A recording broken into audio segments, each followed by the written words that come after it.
안녕하세요. 최부심입니다.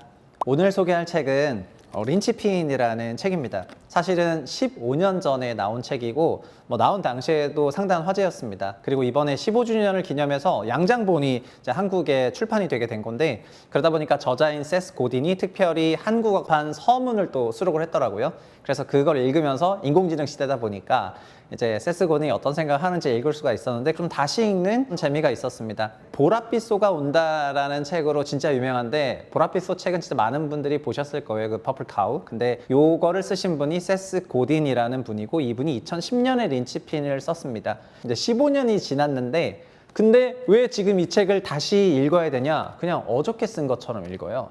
15년 전에 쓴 마케팅 책인데 어저께 쓴 것 같이 읽힌다는 거가 저는 진짜 너무 충격적이었습니다. 특히 AI 시대에 AI가 대체할 수 없는 일이 어떤 일들인지를 적었거든요. 근데 너무나 저는 와닿아가지고 이게 마치 노스트라다무스의 예언서처럼 들려가지고 오늘 린치핀을 소개하겠습니다.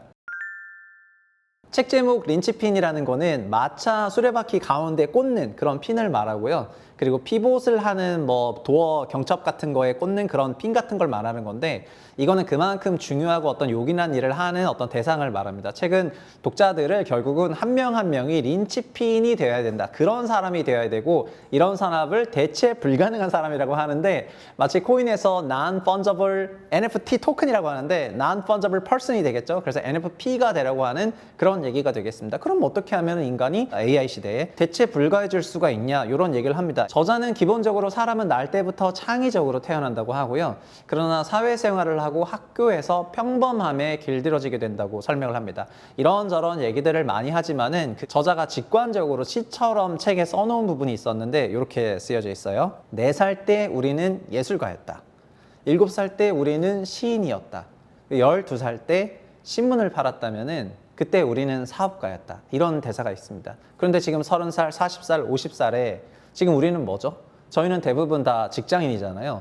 그러니까 어떻게 보면은 과거에는 굉장히 창의적인 일을 하는 그런 시인이라든가 예술가라든가 사업가였는데, 지금은 그런 게 아니라 세상이 시키는 그런 일을 하는, 이거를 저자는 공장 노동자라고 하고요. 여기서의 공장은 물리적인 공장만을 말하는 건 아니지만은 그냥 딱 정해진 일을 하는 그런 노동자였고, 과거엔 창의적인 사람이었는데 왜 과거에 있는 창의성이 지금 없어졌냐? 그것은 우리가 성장하는 과정에 사회가 요구하는 그런 틀에 맞추다 보니까 그런 창의성이 사라지면서 린치핀이 아니고 마치 부품이 되어간다라고 하는 것입니다.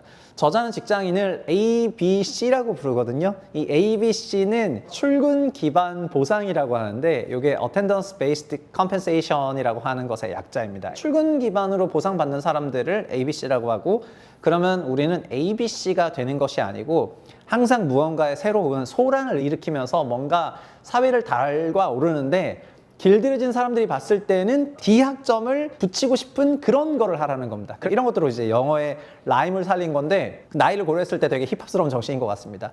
고개를 숙이고 지침을 따르고 시간 지키고 비위 맞추고 열심히 일하고, 이게 현대 노동사회에서 원하는 거였는데요. 이런 거를 하라는 거는 과거 애덤 스미스 시대의 그 분업 시대에 필요한 인재상이었고요. 이런 방식의 일처리는 결코 린치핀이 될 수 없다고 하고, 린치핀이 되기 위해서는 반기를 들고 소란을 일으키고 자기 예술성을 불러일으키고 창의성을 불러일으키고 하면 된다는 것입니다. 일단 결론부터 말하면은 이 책을 읽으면은 퇴사가 매우 마려워져요. 그래서 나 나가서 사업해야 되나, 이런 그런 상태가 되거든요. 물론 그는 당장 퇴사할 것을 종용하지도 않고, 직장 내에서 린치핀적인 그런 사람이 되게 되면은 자연스럽게 그 직장 안에서도 대체될 수 없다고 하고요.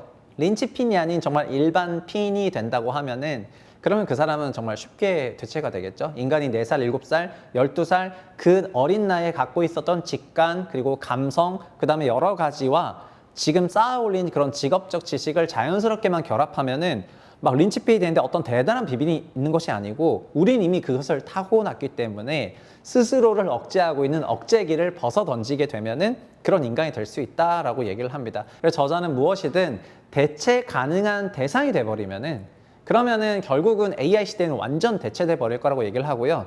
이런 대체 가능한 것을 만들기 위해서 우리 사회가 계속해서 가고 있다고 얘기를 합니다. 모기지 주택담보대출 유동화에서도 유동화를 하고 쪼개서 파는 순간 다 대체가 되는 거고요. 온라인 쇼핑몰에 올라간 여러 제품의 퀄리티가 다 거기서 거기라면은 가장 싼 제품을 추구하게 되는 그런 움직임 속에서 티가 안 나게 되는 거고, 사람도 정말 거기서 거기라고 하면은 그냥 이력서 받아가지고 수많은 이력서 더미 중에서 가장 몸값이 낮은 사람들을 고용하는 그런 공장 노동자를 추구하는 ABC스러운 사람들을 뽑으려고 하는 게 조직이고 사회인데, 이런 평범함이 아니라 비범함을 토대로 린치핀이 되라, 이렇게 해야만이 여기서 벗어날 수 있다, 이런 얘기를 하는 거죠. 그래서 책은 처음부터 끝까지 그냥 계속 이렇게 해라, 이렇게 해야 된다인데 기분 나쁘게 들리는 것이 아니라 아 맞아, 진짜 이렇게 해야 되는 것 같아 라고 공감을 하면서 책을 읽게 되었습니다. 특히 요즘같이 AI가 나오는 시대에는 뭐 더 그렇겠죠. 사실 작년부터 챗GPT가 화두였는데요. 요즘의 화두는 AI 에이전트라고 합니다. 에이전트라는 말은 대리인이라는 말인데, 요즘에 소프트웨어 기업들이 대부분 AI 에이전트들을 개발을 하고 있습니다. 말 그대로 직장인들을 대리하겠다는 것입니다.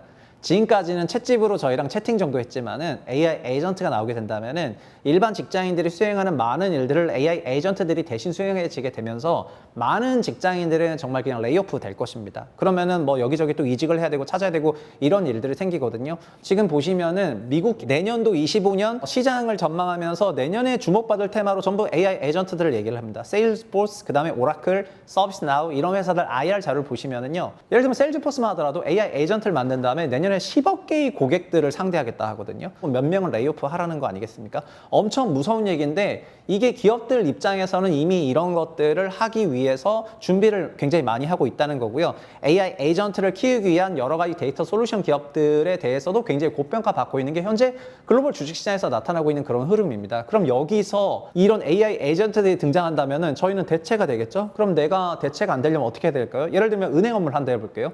그 은행이 갖고 있는 모든 정보체계, 금융제도, 금융상품, 그 시스템, 과거에 있었던 모든 일들을 AI 에이전트가 전부 학습하고 다른 데이터 솔루션과 결합해가지고 전부 학습한 상태에서 AI 에이전트를 회사에 도입을 했다. 그럼 그 AI 에이전트 하나를 가지고 소위 잘리는 사람들이 얼마나 많겠느냐, 이렇게 생각해 보면은 정말 굉장히 섬뜩하거든요. 사실 이런 섬뜩함은 과거 산업혁명을 통해 가지고 간접적으로 접했었죠. 기계가 많은 일자리를 대체하는 그런 과정에서 러다이트 운동도 있었고, 그런 기계가 도입되는 것을 부정하는 이런 것들이 있었지만은, 물론 결과적으로는 산업혁명을 통해 가지고 문명이 더 발전했고 생산성도 올라가고 전체 총 생산이 커지고 경제는 성장했지만, 그 과정에서는 새로운 일자리가 생긴 것도 있었지만 종전의 일자리가 현저하게 무너지는 게 있었거든요. 우리 채널에서 AI와 관련한 여러 가지 책들을 얘기를 했었지만, AI가 도입이 되면서 미래에 어떤 일이 생길지는 지금 정확히 예측을 못하지만 많은 일이 생길 거라고 생각을 합니다. 그럼에도 불구하고 당장 없어지는 일들에 대해서 두려움을 많이 느끼게 되는 건데, 저자인 세스 고딘은 린치핀이 아닌 사람은 없어진다, 이렇게 그냥 한 줄로 요약하고 있는 거거든요. 그래서 린치핀이 되라는 거가 너무나 설득력 있게 다가오는 요즘인 것 같습니다. 그런데 그러면은 어떤 일이 안 없어지냐? 이거는 마치 AI 데이터 사이언티스트 아니면 이런 사람들이 안 없어지는 게 아니라요. 저자는 이런 직업들이 안 없어진다고 하는데 이게 저한테 완전 충격이었습니다. 그게 뭘까요? 그건 바로 감정 노동이었습니다. 감정 노동이라는 게 말 그대로 감정을 이용해서 하는 노동을 말하는 건데요. 보통 텔레마케터라거나 아니면 온라인 여러 가지 상담사들이죠. 이런 분들이거나 세일즈에 있는 사람들, 이런 사람들이 감정 노동을 한다고 알려져 있죠. 근데 텔레마케터 같은 직업들은 AI 에이전트로 금방 교체가 될 것 같은데요. 저자는 감정 노동을 좀 더 넓은 범주로 생각을 하거든요. 근데 어떻게 얘기를 하냐면은, 사람은 감정을 가지고 있지 않습니까? 창의적인 일을 AI가 못한 거다, 이런 생각 하시면 절대 안 됩니다. 지금 AI는 우리 인간보다 훨씬 더 창의적인 일을 할 수 있는 그런 존재가 됐습니다. 그러나 AI는 뭘 못한다? 감정 노동을 아직 하지를 못해요. 은행에 신입 행원이 들어왔다 해볼게요. 그럼 요즘은 이제 칼퇴를 하고 선배들로부터 종전의 지식체계인 암묵지를 잘 전달받지 못합니다. 그러나 AI 에이전트가 공부한 데이터셋이 있기 때문에 이런 걸 토대로 좀 배우겠죠. 그런데 조직이 이렇게 파편화되게 되면 선배도 후배를 안 가르치고 후배도 선배한테 배우는 게 없고, 내가 해야 되는 게 그 조직 안에서 n분의 1만 되게 되면요, 결국은 다 대체가 되고 그 조직 전체가 대체 가능한 그런 린치핀이 아닌 조직이 되거든요. 그러면 여기서 어떻게 될까요? 여기서 그 팀의 팀장은 감정 노동을 하셔야 되는데요. 여기서의 감정 노동을 좀 더 넓은 범위로 생각하게 되면은 그거는 어떤 조직이 해야 할 일, 이 사람 저 사람의 불만을 들어주고 이 사람의 원하는 바를 들어주고 그리고 팀 전체가 가야 할 방향을 제시하고 사실상 리더가 되라는 것이거든요. 그러니까 디팩토 리더가 되라는 말입니다. 그럼 리더는 어떻게 하면 될 수 있느냐? 리더가 그냥 카리스마 해가지고 막 끌고 간다 이런 게 아니라 리더는 사실 조직에 있는 사람들과 자원과 시간과 그리고 여러 가지 위기와 협력과 비전을 다 관리 감독하는 사람이고 이런 사람들이 리더가 사실은 감정 노동을 하는 사람들입니다. 그러니까 그 감정 노동을 하면서 조직 전체를 헤게모니를 갖고 가게 된다면은 그 사람은 그 자체가 린치핀이 되는 거거든요.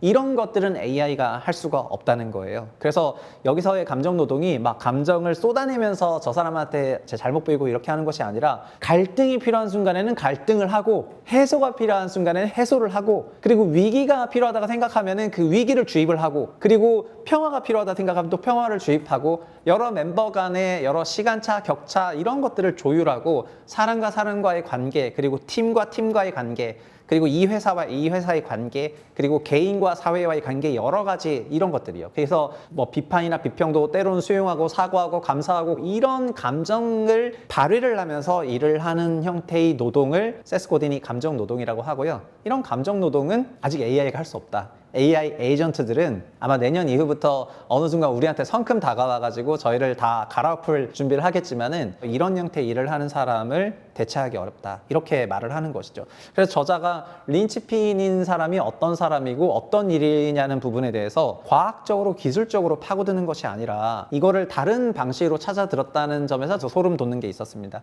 저자는 그래서 일이라는 거는 일은 단순한 플랫폼일 뿐이고요. 세상이 우리 사람에게 바라는 거는 그 일이라는 플랫폼 안에서 감정 노동이라는 어려운 작업 속으로 들어가서 더 높은 수준의 일을 하기를 바란다는 거거든요. 그런데 감정 노동을 하지 않게 된다면은 지금 하고 있는 일이라는 플랫폼에서 한 칸 더 올라간 일을 하지 못한다 이렇게 얘기를 하고요. 그래서 이 과정을 예술이라고 표현을 합니다. 사실 문자 그대로 예술은 음악이나 그림이나 이런 거를 말하는 건데요. 때로는 우리가 막 가끔 그런 얘기를 하잖아요. 어떤 기술이 극한에 가면 예술이 되기도 하고 여러 가지 부분에서 감탄을 불러일으키게 되면은 예술이라고 하게 되는데요. 그래서 단순하게 그림만 하더라도요. 가령 예술가와 챗GPT는 어떤 차이가 있냐? 요즘 챗GPT든 아니면 달리든 아니면 생성형 AI 어떤 걸 보더라도 그림 실력이 인간을 이미 아득히 넘어버렸습니다. 그냥 사진처럼 그려버리는 그런 시대가 됐고요. 여러 가지 추상부터 시작해서 전 세계에 존재했던 모든 메타와 테마를 다 반영해가지고 그림을 그리는 시대가 됐지만 그렇게 그린 그림을 누가 그린 것지도 모르고 찍어서 만들어내는 그런 형태의 제품이란 인식을 주기 때문에 아직 우리한테 완벽하게 예술로서 자리 잡지 못하고 있는데요. 그래서 개인들이 예술을 하라는 것은 그렇게 기계적으로 테크니컬한 부분을 극한으로 가라는 것이 아니라요. 자기가 하고 있는 어떤 분야에서 정말 정점에 도달할 정도로 진짜 감흥을 불러일으키는 그런 형태의 예술을 하고요. 예술의 의미를 저자는 새롭게 정의를 하고 있는데 남을 변화시킬 수 있다고 하면은 남을 변화시키는 그 선물 이런 거를 예술이라고 정의를 하고 있습니다. 그리고 뭐라고 한다? 그 남을 변화시킬 수 있을 정도의 강력한 선물을 남한테 공짜로 제공을 해라 이렇게 얘기를 하고 있습니다. 그래서 아니 자기가 가장 잘하는 어떤 분야에서 남들이 감탄하는 그 분야를 공짜로 제공을 하라? 그러면 린치핀이 된다는 거예요. 그러니까 대가를 바라고 그걸 제불하지 않고 그냥 정말 사랑하니까 제공을 해라. 이런 가치관으로 예술을 대하게 되면은 린치핀이 된다고 하는 게 되게 논리적으로 뭔가 맥락이 안 맞아 떨어지는 그런 생각이라고 하실 수도 있을 건데요. 근데 전 여기서 제 또 경험이 있기 때문에 여기서 이 사람이 하는 얘기를 보고 또 채북스에서 다뤘던 많은 책들이 또 있지 않습니까? 그런 책들이랑 어떻게 보면은 이 발언이 15년 전에 나온 말이기는 하지만은 굉장히 일맥상통하고 이런 것들을 다 엮어주는 거기 때문에 여기서 한번 정리를 할 필요가 있습니다. 저자는 고객을 세 부류로 구분을 해요. 첫 번째는 어떤 부류냐면은 자기, 그리고 자기를 포함해서 자기랑 같이 일을 하는 그런 내부 고객들을 고객이라고 합니다. 둘째는 뭐냐면은 자기가 만들어내는 제품과 서비스를 유료로 사주는 사람들을 이제 고객이라고 합니다. 이런 게 이제 고객이죠. 근데 세 번째는 좀 독특한데요. 세 번째는 본인이 만든 그 예술을 선물을 했잖아요. 시장이든 사람이든 인터넷이든 그렇게 선물을 하게 되면은 그렇게 만들어진 온라인상의 많은 팬층들을 이걸 제3의 고객이라고 얘기를 하는데요. 제품이나 서비스를 만드는 사람들은 아마도 많이 공유를 하겠지만 만약에 책을 만든다. 그러면 책을 실제 사주는 사람이 이제 고객이 되는 것입니다. 그래서 2번 그룹이 고객인데요.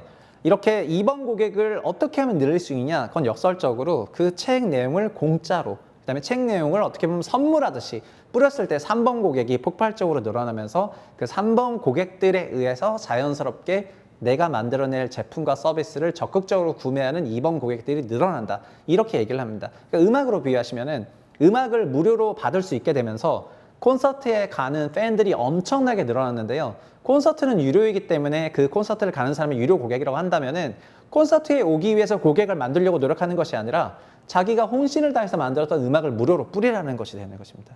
음악을 무료로 뿌려서 그거를 정말 받아들여서 기쁨과 감동과 온라인, 제3의 온라인 눈에 보이지 않는 그런 엄청난 사람들이 생겼다면은 그 예술성을 공짜로 받은 거고 선물 받은 것이기 때문에 선물을 받았고 사람이 바뀌었고 그 사람의 생각과 행동을 바꿨다면 그 사람들은 2번 고객인 아주 적극적으로 그 크리에이터의 그 예술가의 제품과 서비스를 유료로 구매하고 활동하고 퍼뜨리고 하는 그런 슈퍼 팬이 되는 거거든요. 그래서 이 개념을 15년 전에 다 정리를 했고요. 가장 다정한 전염에서도 그렇게 얘기하지 않습니까? 그 테드의 대표가 나오는데 저희 채북스에서도 다뤘었던 내용이지만 거기서도 결국 테드라는 유료 프로그램을 굉장히 비쌌던 유료 강의를 그냥 온라인으로 무료로 뿌려버리게 되죠. 무료로 뿌리니까 어떻게 됐습니까? 테드가 망했습니까? 그게 아닙니다. 그때부터 테드가 그냥 폭발적으로 성장하게 되는 계기가 있었고요. 모든 사람이 테드를 접하게 되면서 그다음부터 테드가 하려고 하는 많은 서비스들을 막 보려고 하는 그런 변화가 있었습니다. 결국 저자는 1번이랑 3번을 열심히 관리를 해야지 2는 따라온다고 얘기를 하고요. 거꾸로 2를 추구하게 되면은 1, 3번이 없어진다고 얘기를 하거든요. 이거는 사업하시는 분들은 정말 많이 공감을 하실 거라고 생각합니다. 사실 유튜버인 저도 회사원이었다가 유튜버가 된 거고 처음부터 소위 이런 미디어 씬에 노출된 사람이 아니었다가 직장인이었기 때문에 어떻게 보면은 이런 린치핀적 사고관을 제 인생에서 실행했다고 할 수가 있는 건데 우리 유튜브도 가만히 보시면 유튜브 영상물 자체는 무료로 나가는 거거든요. 이 영상물을 만들기 위해서는 대본부터 시작해서 대본 뭐 조사, 리서치, 책 읽고 여러 가지를 막 분석해서 최선을 다해서 이제 만들게 되는 것입니다. 작년에 우리 채널에서 만들었던 피카업과 관련한 이런 영상들은 이런 것들이 굉장히 많은 사람들이 공감대를 불러일으키면서 이분들이 저를 굉장히 응원을 많이 해주고 우리도 1, 2, 3번 고객을 나눠본다고 하면은요 3번 고객이 굉장히 많아지면서 2번 고객이 커졌다는 걸 제가 또 느꼈거든요. 그래서 당장 내가 만들어낸 제품과 서비스를 팔기 위해서 2번 고객에게 어떤 마케팅적인 기법을 써가지고 결제를 요구하는 것이 아니라 3번을 통해 가지고 감동받고 사람이 바뀔 것 같은 선물을 먼저 제공을 하고 그럼 그 선물을 받은 사람들이 2번 고객이 된다는 거가 저한테도 너무나 와닿았기 때문에 이 책을 읽으면서 이게 몇 년도에 나온 책이더라 하면서 와 이게 그 당시에 2009년 말에 나와가지고 2010년 한국에 공급이 됐는데 그거를 이렇게 이 시절부터 예술을 하기 위해서는 정말 그 감정을 건드려야 되는 그런 과정이 필요하고 그거를 결국에는 통해서 AI가 하지 못하는 일을 한다? 이런 생각하니까 저는 이게 정말 엄청난 마케팅 구루가 썼다는 생각을 많이 했습니다. 사실 그때 저도 굉장히 어렸었는데 15년 전에는 그때는 사회생활 초창기 때 적응하기 위해서 가지고 마케팅이나 경제 경영을 배우던 때여가지고 보라빛 쏘고 한다 이런 걸 되게 테크니컬한 수준에서 그거를 좀 접했는데 지금은 좀 나이가 들어서 그런지 모르겠는데 여기서 말했던 고객군에 대한 구분과 제품 그리고 예술이란 무엇인가 그리고 감정 노동이란 무엇인가에 대한 그런 정의가 너무나 이제 와닿게 되어가지고요. 그래서 지금 실제 세상에서 이런 게 되게 흔하다는 것도 말씀을 드리고 싶습니다. 쿠팡이 됐던 어떤 온라인 쇼핑 생태계가 됐던 반도체가 됐던 자동차가 됐던 결국 제품을 계속해서 낮추면서 사람들이 그 제품에 감동받게 하고 그 감동받은 제품을 갖고 있는 사람들이 팬이 돼서 예를 들면 테슬라에는 테슬람이라고 하는 팬들이 있는데 그런 팬들이 돼가지고 그걸 전파시키게 하는 그런 과정은 결국 1, 2, 3 고객 그룹으로 됐다는 거 그리고 그 1, 2, 3을 어떻게 만들었냐? 예술로서 채워가지고 3번 고객을 만들었다는 거고요. 그 예술을 하기 위해서 누군가는 그 안에서 감정 노동을 하면서 더 높은 성과 플랫폼을 한 등급을 더 높이기 위해 가지고 했다는 거에 대해 가지고 정말 너무나 이제 느껴지는 그런 부분이었습니다. 한때 제 애널리스트 지인이 국내 굴지의 대기업에 들어가겠다고 고민 상담한 적이 있습니다. 그 회사에 가서 상품 트레이딩 한다는 거였는데요. 저는 개인적으로 그냥 반대를 했습니다. 왜냐하면은 21세기는 개인 브랜드 네이밍 시대인데 네가 회사 들어가면은 그 회사가 브랜드가 되는 거지 자기 이름이 브랜드가 되는 게 아니기 때문에 너라는 개인이 사라진다는 거는 21세기에는 맞지 않는 것 같다. 현재는 자기 브랜드를 추구하는 시대가 된 것 같고 자기 브랜드를 만들면서 고객들을 만들어 가지고 이제 사회생활을 영위하고 이런 것이 앞으로 대체되지 않는 좋은 방법이지 않을까 이런 얘기를 했었던 게 불과 몇 년 전이었는데 AI 시대가 되면서 확실히 이런 고민들이 많아졌고요. 제 주변에도 40대 후반이나 50대인 그런 분들이 회사를 나와서 어떤 일을 할지에 대해서 굉장히 많은 고민들을 하고 있는데 결국은 자기 브랜드 또 린치핀 이런 작업을 해놓지 않은 경우에는 나와서 뭘 할지에 대해서 되게 고민을 많이 하시는 것 같거든요. 그래서 이 책을 요즘에 회사 생활 하시는 분들이 정말 아주 적극적으로 읽으셔야 될 거라고 생각을 하고요. 본인이 어떤 방식으로 눈에 안 보이는 무형 자산을 쌓아야 그 무형 자산을 토대로 이걸 어떻게 나중에 응용할 수 있는지에 대해 가지고 정말 어떤 개념을 잘 잡고 하는 데 있어서 굉장히 도움이 되는 그런 책이라고 할 수가 있을 것 같습니다. 사실 자본주의는 대량 생산과 잉여 생산을 전제하고 있습니다. 이것은 자본주의의 본질이고요. 잉여 생산의 시대에는 필연적으로 브랜드가 필요하게 되어 있어요. 그리고 그 브랜드라는 거는 개인에게도 적용되는 거기 때문에 우리가 공장 노동자이면서 감정 노동을 하지 않는 그런 사람이라면 얼마든지 AI 에이전트에 의해서 대체가 될 수 있다고 생각하고요. 세스 고딘이 말한 것처럼 일이라는 플랫폼 속에서 감정 노동을 하고 나 자신과 팀, 회사 전체의 일의 수준을 높이고 그걸 예술적인 차원에서 이제 추구를 하고요. 그리고 본인의 예술성 원래부터 갖고 인간은 태어나니까 그걸 가지고 선물을 만들고 그 선물을 정말 공짜로 그러니까 그냥 남에게 사랑하니까 주듯이 그렇게 주면서 그렇게 자기의 어떤 네트워크를 구축을 하고 그 구축된 네트워크 속에서 입원 고객들이 많아지는 과정에서 경제적이 됐던 아니면은 두 번째 사안에서 표현했던 것처럼 두 번째 사안을 올라가지고 어떤 사회적으로 큰 의미가 됐던 그런 부분을 추구할 수 있는 그런 거를 고민해 보신다면은 진짜 이 책을 꼭 한번 읽으셨으면 좋겠습니다. 일단 저는 밑줄 엄청나게 치면서 읽었는데 굉장히 와닿는 부분이 많아서 그런 것 같고요. 특히 제가 정말 조용한 대기업에서 시작했던 그런 직장인에서 지금 나와서 유튜브 채널을 운영하는 약 20년 동안 경험했던 그 인생 사례에서 이 린치핀이라는 사례가 실제 저한테도 되게 적용이 많이 됐다 이런 것들을 말씀을 드리겠습니다. 오늘 채북스는 여기까지 하겠고요. 다음 시간에도 좋은 내용으로 찾아뵙겠습니다. 감사합니다.